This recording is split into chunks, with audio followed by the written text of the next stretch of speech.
Hi, this is Emma with OrderMaxx, and today we're going to be taking a look at the Parts Selector Token. This token builds a navigation on your web page, allowing customers to use all the utilities provided by the Parts Selector module.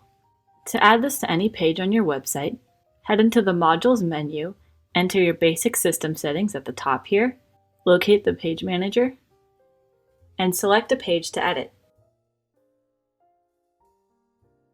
If we scroll down, you'll see our token located right here.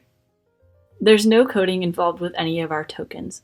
To drop this into a page, simply click on the menu to the left and select Search Parts. Clicking here will drop this into the content box, and that's all it takes to set up your page. The token instantly builds a framework into the page and pulls in the data you've added to your modules. In this way, much of your site can be controlled from the user dashboard. You can add or remove different tokens from your site within seconds. The token frameworks can be further customized with your own unique style sheets, which you can easily add to your OrderMaxx site. This allows you to efficiently build and manage a website catered to your company's needs. That about wraps up this video.